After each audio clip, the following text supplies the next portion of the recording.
Hey, what's up guys? And in today's video I'm going to show you how to easily make over 1.6 million per hour doing the Le Mans 700 event.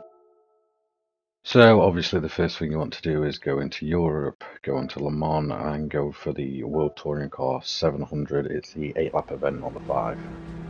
So the car we're going to be using for this event here is the Nissan Silvia Aero Touring Car. It's a Group 4 car. It will cost you 350,000, but you're going to make that money back no problem.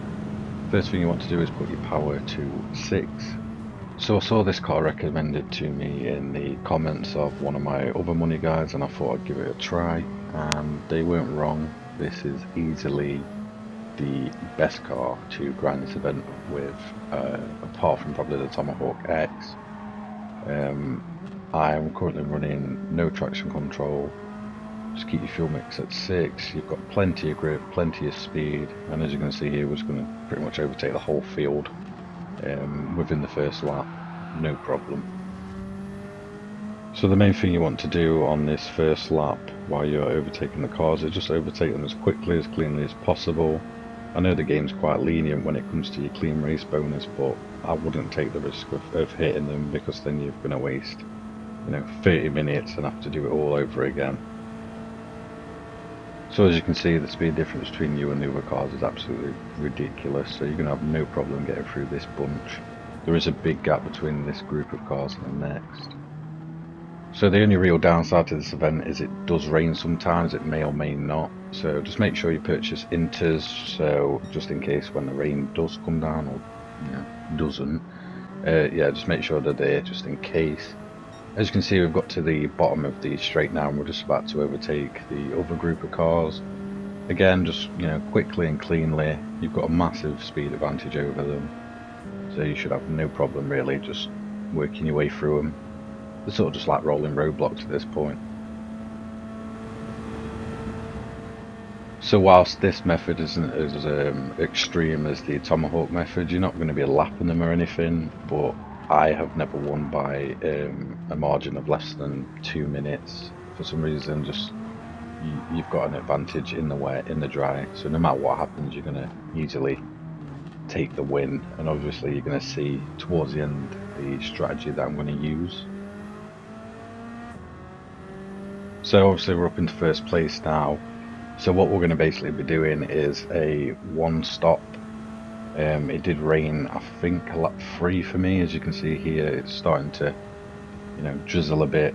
The main thing you're going to watch is the bar on the bottom left, which tells you how wet it is, so what tyres you need to use. The track is quick to dry up. So here we are, end of lap 3. I'm going to take my first pit stop. I'm going to fuel the car full, and I'm going to put the car on inters. This is enough to go to the end. You won't need to pit again. The other cars usually do pit, sometimes 2-3 times, depending how often they get caught in the rain and stuff.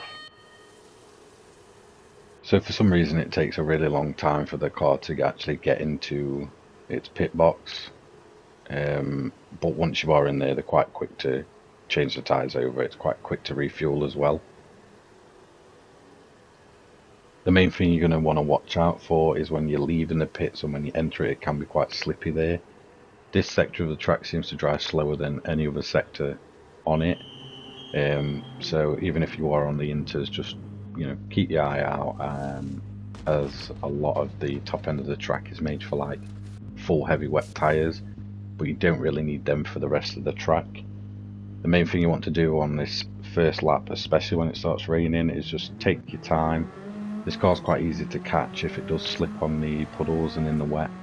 As I said, I'm using no traction on this, and it was quite easy just to catch it as soon as it slipped. So as we leave the pits here, as you're going to see, it's just about sort of taking your time. Don't push the car too hard and slam yourself too hard into a barrier, because you may lose the clean race bonus. This is what I was talking about, where if you catch it on a puddle, it just sort of sends you off anyway really.